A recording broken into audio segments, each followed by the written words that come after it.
好，另外，咱要继续来关心的，就是台中市成功3月的起步案，这个2岁生地查某囡仔，顶个月因为重伤脑死，转去到澳门来治疗，要毋过其实呢，这状况一直拢无介偌稳定。这澳门的政府透早表示讲，这个查某囡仔伫3月初7已经过身。起步案发生到呾已经超过1个月的时间，民代是真生气，因为呢，这事故的原因到呾拢也未理清楚，所以要求赶紧来成立调查小组对外来解说。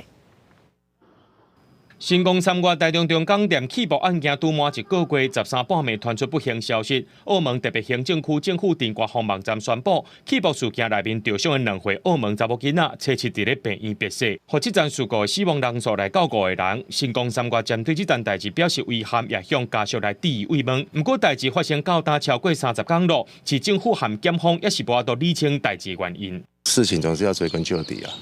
对啊，你总是要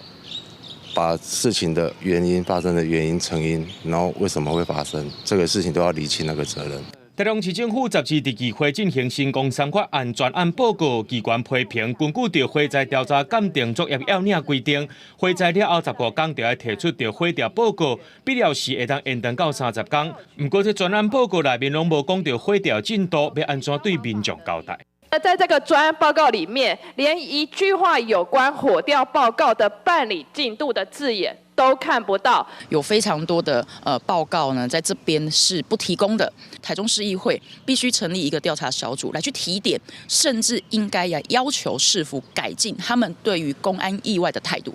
也若台中重大公安意外一直发生，为着卖互市政府闪过监督，有议员要求成立市议会公安意外事件调查小组，才一直咧市议会受支持来通过。消防局表示讲，目前相关的证物等咧消防署也有刑事监视中心监检，新事情的部分按算伫3月底公开。这5项证物如果建立回来，我们会把这个资料收集好以后，会